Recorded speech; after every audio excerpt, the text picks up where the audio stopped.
सिंपी सिंह हैं।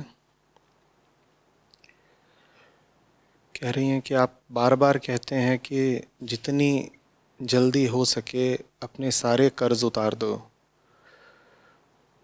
पर यह तो बता दीजिए कि हम लोग आपका कर्ज कैसे चुका पाएंगे। सिंपी, कर्ज उसको कहते हैं जो आकर के तुम्हारे ऊपर बैठ जाए, है ना। तुम्हें किसी से कुछ मिला और अब वो तुम्हारे ऊपर एक बोझ की तरह, एक दायित्व की तरह, एक देनदारी की तरह चिपक गया, उसको कर्ज कहते हैं। मुझसे जो कुछ भी आप पा रही हैं, ये आपके ऊपर जाकर चिपक नहीं रहा, बोझ नहीं बन रहा। कम से कम इसका उद्देश्य ऐसा नहीं है। उद्देश्य है कि आपके ऊपर जो चीज़ें पहले से ही विराजी हुई हैं, बोझ की तरह हैं, तनाव की तरह हैं, धूल की तरह हैं, ये बातें, ये चर्चाएं उन सब पुरानी चीज़ों को हटा दें, उनकी सफाई कर दें। तो पहली बात तो ये कि कर्ज जैसा कोई मसला है नहीं मेरे और आप लोगों के बीच में। दूसरी बात ये कि आप पूछें ही कि मैं जो काम कर रहा हूँ, संस्था जो काम कर रही है, उसके बदले में हम आपसे क्या चाहते हैं। कर्ज वापसी की तरह नहीं, मित्रवत। बदले में हम आपसे क्या मांगते हैं? तो मूलतः सबसे पहले तो इच्छा हमारी ये है कि ये बातें जो आप तक पहुंच रही हैं, ये आपके काम आए, आपका जीवन बदले, ये चाहते हैं।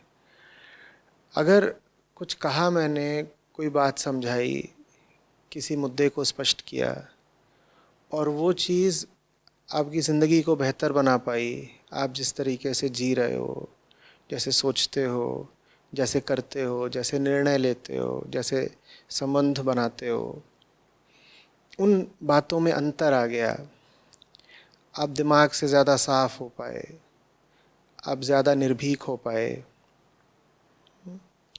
आपके मन में डर, हिंसा, लालच कम हो पाए, दूसरों के प्रति प्रेम और करुणा उठ पाए, तो ये हमारे लिए बहुत है। यही चाह ही रहे हैं और ये कोई छोटी मोटी चाहत नहीं है। ये मैं इसलिए नहीं बोल रहा हूँ कि मुझे कोई संत या ज्ञानी जैसा भाषण देना है या मुझे वो पुराने फिल्मी डायलॉग की तरह बोलना है कि नहीं नहीं, मैंने आप पर कोई एहसान नहीं किया, ये सब तो मेरा फ़र्ज़ है। नहीं, ऐसा नहीं है। मैं कोई निस्वार्थ कर्म की प्रतिमूर्ति बनने के लिए, आपकी नज़रों में सम्मानित होने के लिए ये सब नहीं बोल रहा हूँ। अगर मैं आपसे मांग रहा हूँ कि आपका जीवन बदले, तो ये कोई छोटी चीज़ नहीं मांग रहा हूँ, ये बहुत बड़ी चीज़ है। इसको आप ये भी कह सकते हैं कि हमारा बहुत बड़ा स्वार्थ है आपसे ये मांगने में कि आपकी ज़िंदगी ही दूसरी हो जाए। सोचिए तो, किसी से आपने ये मांगा कि 2 रुपए दे दो, 2 लाख रुपए दे दो, 2 करोड़ रुपए दे दो, तो आपने उसकी कोई चीज़ ही तो मांगी। लेकिन अगर किसी से आपने ये मांग लिया कि तुम मुझे अपनी पुरानी हस्ती ही दे दो, तुम वो रह ही मत जाओ जो तुम कभी हुआ करते थे, तब तो आपने उसका सब कुछ मांग लिया ना। तो ऐसा नहीं है कि हम कुछ भी नहीं मांग रहे। मैंने कहा हम बहुत बड़ी कीमत मांग रहे हैं आपसे। बात बस इतनी सी है कि वो जो कीमत हम आपसे मांग रहे हैं, उसमें आपका नुकसान नहीं है, आपका फ़ायदा ही फ़ायदा है, क्योंकि जैसी हस्ती, जैसे विचार, जैसी ज़िंदगी लेकर के हम चलते रहते हैं, उसमें कहाँ मुक्ति है, आनंद है, कहाँ एक ऊंची उड़ान है, कहाँ जीवन की सार्थकता है। तो वो सब चीज़ें हैं जो आपसे चाहिए। आपकी ज़िंदगी का सारा कचरा हटाना है और कुछ नया हो करके दिखाना है। आप पूछेंगे कि फिर बात समझ में नहीं आ रही, इसमें आपको क्या मिल रहा है, क्यों नहीं मिल रहा है?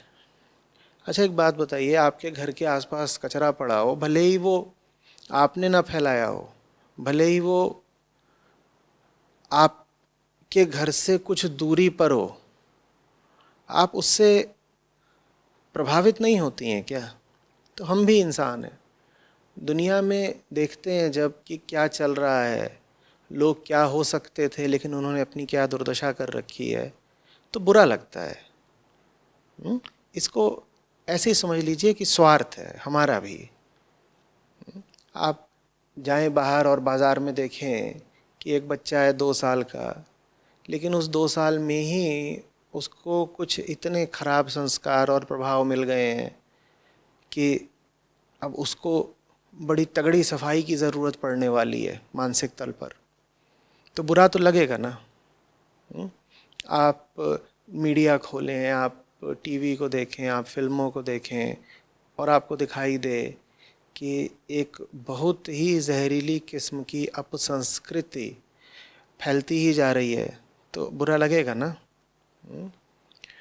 आप राजनीति की ओर देखें, आप धर्म की ओर देखें, आप नेताओं की ओर देखें और आपको दिखाई दे कि ऐसे लोग नेतृत्व की कुर्सियों पर विराजे हुए हैं जिन्हें वहाँ होना ही नहीं चाहिए था।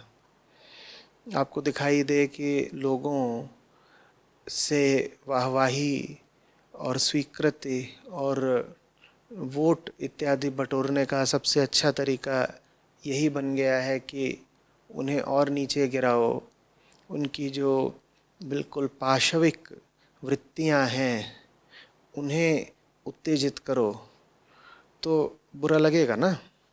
और ये जो बुरा लग रहा है ये हमें लग रहा है, हमें बुरा लग रहा है तो हम अपनी खातिर काम कर रहे हैं।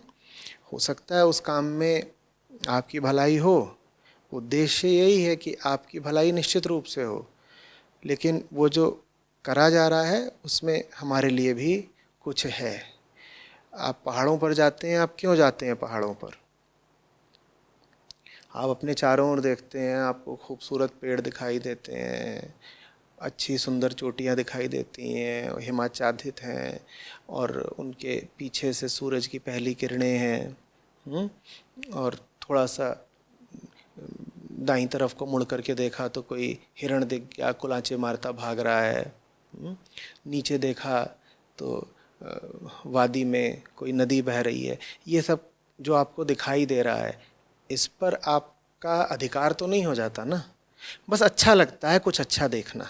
बहुत सरल बात है ना, एकदम सीधी सहज। अच्छा लगता है कुछ अच्छा देखना, और कुछ अच्छा ना दिखे तो बुरा लगता है। वैसे ही हम जब समाज को देखते हैं तो कुछ बुरा लगता है। कचरे का ढेर किसको पसंद आएगा अपने इर्द गिर्द? और ये जानते हुए भी कि कचरा हो जाना हमारी नियत नहीं है, हम में पूरी संभावना है एक सुंदर ऊंचा सार्थक जीवन जीने की, उसके बाद भी हमने दुर्भाग्यवश मायावश कचरे को अपनी ज़िंदगी बना लिया है।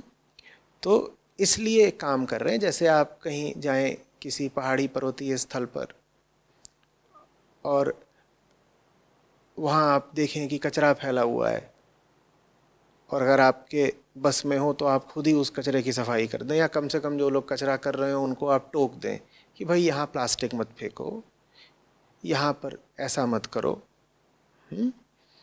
उसी तरीके से समझ लीजिए हमारा काम है। ठीक है। इसके बाद भी अगर पूछ रही हैं कि कर्जा कैसे उतारना है, तो यहाँ हमारे संस्था में भीतर एक मुहावरा चलता है, पाओ और गाओ। उसका अर्थ होता है कि अगर मिला है तो तुम्हारी हस्ती से बटेगा। बट रहा है कि नहीं बट रहा, वही इस बात का प्रमाण है, वही परीक्षा है कि मिला कि नहीं मिला। करोड़ों लोग हैं जो हमारी बातों से रूबरू होते हैं, चैनल पर आते हैं या किताबों या अन्य मीडिया के माध्यम से हमसे परिचित होते हैं, उन्हें लाभ भी होता है, उनके मुताबिक ही उनको लाभ होता है, लेकिन वो बिल्कुल मौन रह जाते हैं। आप जानना ही चाहती हैं कि कैसे सहयोग कर सकती हैं इस काम में, तो पाया है तो गाइए। जितना हो सके, जितने तरीक़ों से हो सके दूसरों तक पहुंचाइए। और दूसरों तक पहुंचाने के जो बाहरी तरीके हैं वो तो अच्छे हैं ही, सबसे अच्छा तरीका जो दूसरों तक पहुंचाने का है वो है अपनी ज़िंदगी का परिवर्तन। आपकी ज़िंदगी बदलेगी तो बात दूसरों तक खुद ब खुद पहुंचेगी।